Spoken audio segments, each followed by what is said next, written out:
È stato inaugurato ieri il completamento dei lavori per il potenziamento dell'impianto idrovoro di Volta Barozzo che avevano preso il via lo scorso 30 aprile.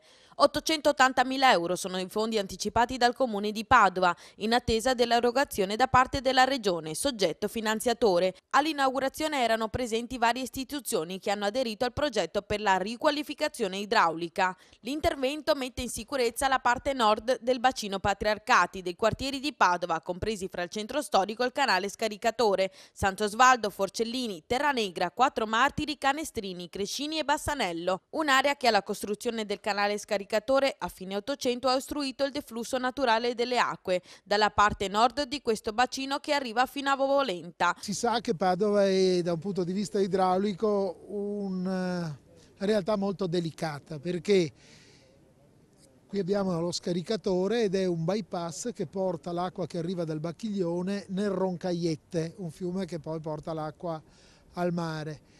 In passato l'acqua passava all'interno della nostra città.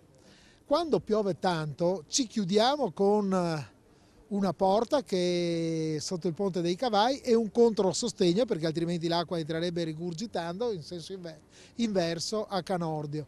Ma abbiamo il problema di pompare l'acqua fuori dalla città e questo è uno dei sistemi che pompa l'acqua fuori dalla città, da quella parte che è chiusa in caso di acqua particolarmente alta in arrivo dal Bacchiglione.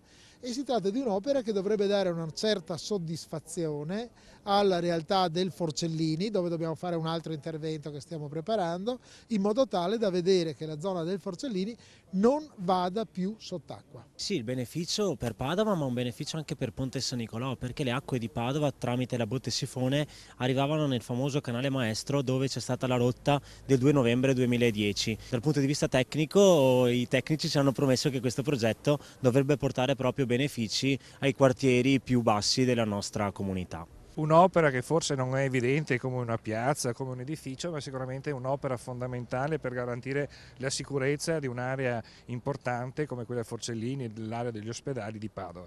Quindi un primo segnale che dopo un anno dall'alluvione dà il segnale dell'attenzione che la Regione in particolare vuol dare per il territorio realizzando opere strutturali.